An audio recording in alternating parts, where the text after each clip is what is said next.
نەران لەسەر ئەوەیەکی ڕادوەستین پشتی بڕیارات ترامپ سەرۆکای ئەمریکا لەسەر ئەوان سزاین ئەمریکا و چەند ساڵە لەسەر سووریە هەنە ئەو سزا هاتنە ڕاکردن پشتی سەردانا ترامپ ji بۆ سعودیە و جویناوی دەگەل ئەحمەد شەرع بڕیار هاتەدان بڕیار هاتنە ستاندن ژوەیەکێ و ئەو دوورپێچ ئەو سزا ئەوێن هاتنە لەسەر سووریێ بهێنە ڕاکردن دەربارەی ئەبی بابەتی ئەم گوتوبێژێکین تێر و تەسەل دەکەین لەسەر ئەبی بابەتی میێبانێکی من هەیە ڕاستەوخۆ دێ لە قامشلۆ دەگەل مندابە ئەو ژی بەڕێز دکتۆر سلێمان ئلیاس ڕێبەبەرێ نابەندا چاپ دێ لێکۆڵین استراتیژی لە قامشلۆ میێبانێ منە دکتۆر ئەبار باش سپاس تو دێ گەشتامەدا بەشداری ئەس ژوێ دەست پێ بکەم ژێ ئەvê بڕیارە ترامپ دایە لەسەر ڕاکردنا ئەوان سزاین ئەمریکا لەسەر سووریە وڵاتی سووریە هەتا چەند بڕیارێکی دجهێ خۆدا بوو دێ ئەvê تەوقیتێدا ji بۆ وڵاتی سووریە ji بۆ gelê سووریە ji بۆ gelê کوردشی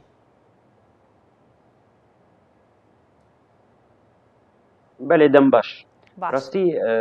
يعني راكرنا عقوبات سر سوري تشتكي قلكي باش بو عملت ميزين تشتكي باش بو وقري سوري شي بو زيدي بيجه صالي هناك دبن جزايا وعقوبات دولتي شي اوروبي دبو شي امريكي دبو يعني انها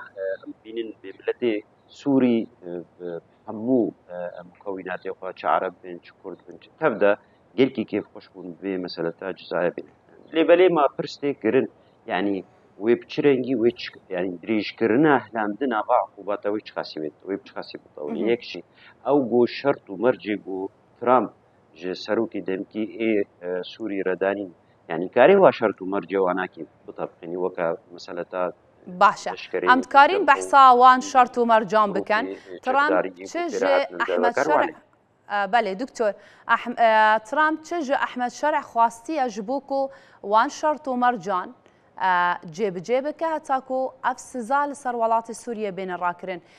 ئەگەر زێدەتر ڕوونکردنێ لەسەر ئەبی بابەتی بدەیت ئەو شەرت و مەرج چنە خۆ چدا دەبینە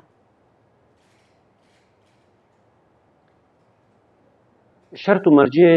ئەمریکا ئێگۆ ترامپ گوتنە بڕاستی وەک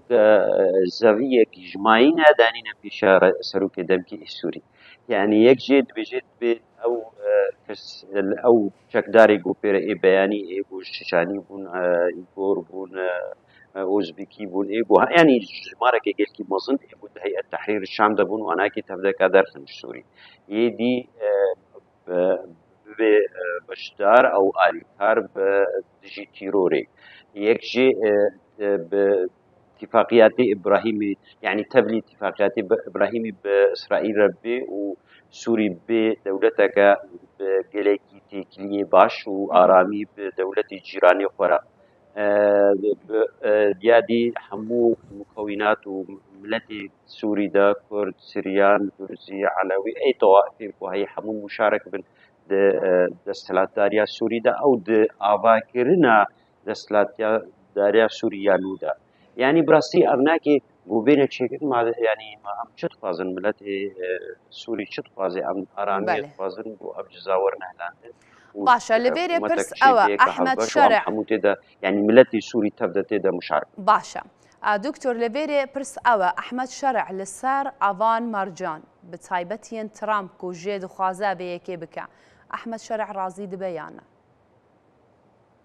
یان تنێ دێ بێ ئاخفتن بە یان بتەمامەتی بکیار وەیەکێ جێبەجێ بکە بەێ ڕێداری ئەمریکی دبێژن ئەم نایە بەست ئاخفتنێ دمەیزێننا ئەمن هەر دمەیزێن کار سەرعردە ینی سەر زەمینە وێ چاوە کار بکێ وەکەنها ینی جده وحتانها قالك مديدا يعني تصريحات رايداري امريكي بيجن يعني يجوانا كي جيمس جيفري بوتوكو ام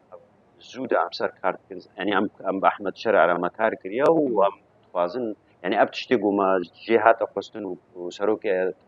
ترامب جيرو غوتنا يعني ويناكي حيجبا تيكيا وجبا معلومات وجبا شرط ومرجيكو هاتيا يعني جهات قستن غوتيا اري يعني غوتيا اري بس براكتيك دواري كاردا وإيكرن أبتشت ولا نايكن براسي أبجي ترسيا يعني أم بيناك بحثا أوان نيجي حزر ئەوان دوورپێچان بکەین ئەوان سزان بکەن ئەوە لەسەر سووریا هەیە ڕاکردن ئەوان دوورپێچ و سزان لەسەر سووریە ژالی ئەمریکاوە وێ چ باندورێ دروست بکە لەسەر ئابووریا سووریە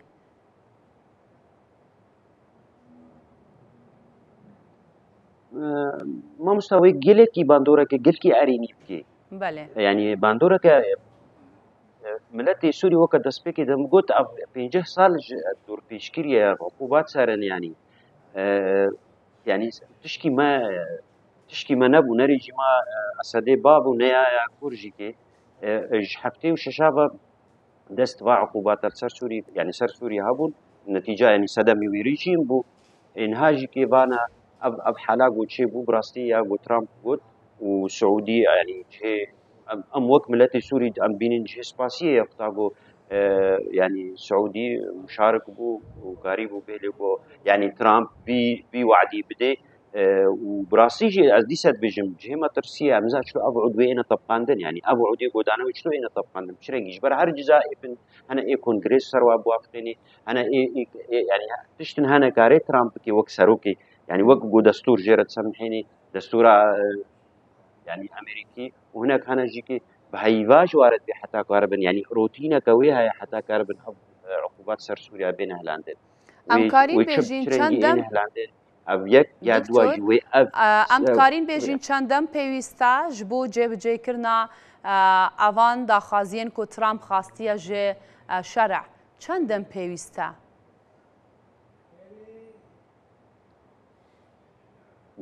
گو بنێری سەرۆکی سووری دەمکی کاربێ دەم ئەرێ نەرینامدا يعني ئەدبژم يعني نگار و کاربێ دەمژێرت بێ حتا کاربێ بەرگو ئاریکاری ژێرت بێ ئاریکاریان نەیان یا دەربەژێرت بێ و کاربێ ئەو شەرت و مەرجێ و هاتنە گوتن کاربێ وابدە بقێنێ يعني نەبەس ئەو يعني نەبەس وەک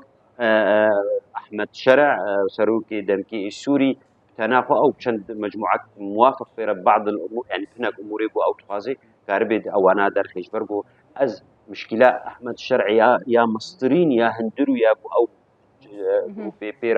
بيرا مؤتلف هيئة تحرير الشام ده بيرا ومتى انقاذ يقول اتلف دبو أو شخص كارن وي بياي بكن يعني وي بوكاي بكن ولا وي شرطي بي هناك عارف دبيش دربا ويناجي ناري نام داز وقت تحرير بيجو أحمد شرع يعني دنجي خود هذا حتى السعودية ودولتنا وكاربن بيرا عاري كاربن شيكي يعني برينجي وكاربن بمشين دوابرس غريكي وي هي هندروي ده يعني هي هندروي هي التحرير الشام ده يجو بيرا هات الكتنة شاميدة باشا آیا اف باندورا و کاریگەریە یان باندورێ دروست بکە ڕاکردنا باندور پێچان لەسەر وەیەکێ بتایبەت ئەم بەحەژێ بەکردنا دەریەن سنووری بکەین هاتنوچوونە وڵاتیان بکەین ئالیە بازرگانی بکەین بتایبەت ji بۆ ڕۆژئاوای کوردستانیان بەحەز بکەین لە ڕۆژئاوا هەتا چەند وێ باندورێ دروست بکە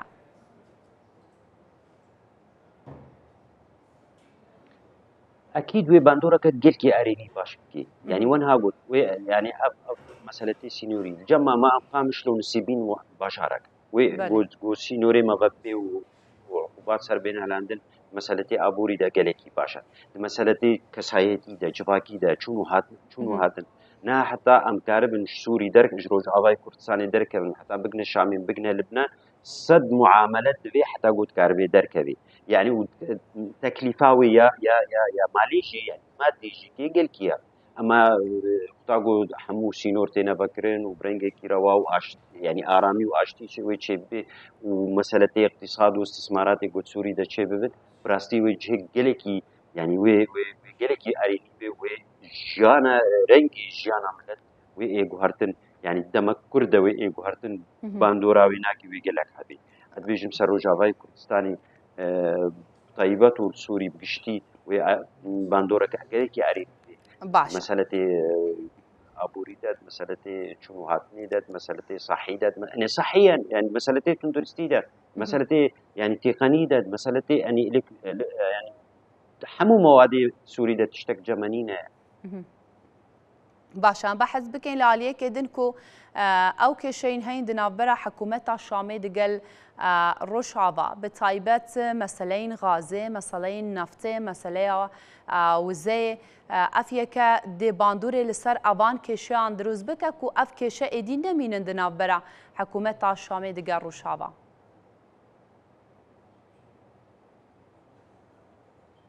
ما مستمع تاغو افشر ومرجن بوج اتفاقياتي هاتنا كرن بين طبقاندن سوري يك ولاطه وام حمو يعني ام سوري جيان دكن يعني ادبيجم او شروطي قد بين طبقاندن حتى هي قد نابنا بريز مسلم عتيده سروكي سوريا دمكي ده وبرسغريكا كردي بي جارة ساركرن برنجي دستوري وچه يعني اصليها بنتشتك ناميني يعني اتفاق سياسي شيء بي اب برسغريكي دي يعني بتشتكي اوتوماتيكي وين حل كرن جارة ساركرن يعني تبرسغريك نامينن بله باشا از داوی پرجتا بکم لیش کرم آخو بکرتی برسوا من بدی ام بحج بلندبونا لیره سوری بکین چند روزه که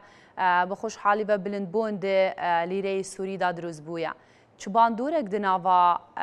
بازاری ده کار روزانه ولاتیان ده دبارا جیانا روزانه ولاتیان کریا بلندبونا لیره سوری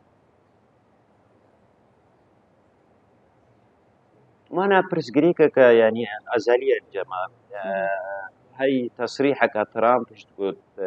يعني برنجي مصطنع دولار بكتن والبنك المركزي ده يعني يا ما هي يعني هي نرخي ليرة سوري بيازدا 12,000 بس البازار داد بازار رشته هذا جها حتى 8,000 دولار و7,500 يعني باندورا كجيل كي مزن سر بتزاني ولات يما روجاوای کوردستانی بچرینگی جیان بکن سروا پریگو جوارتی شاندن يعني 100 يورو يا 100 دولار 200 دولار هيك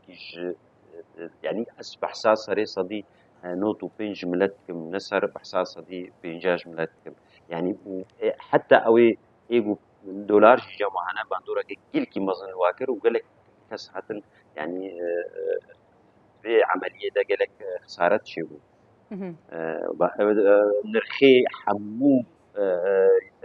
يعني مواديك وهبون وكا خمان وسعرها دولار كد يعني براسي باندورك يعني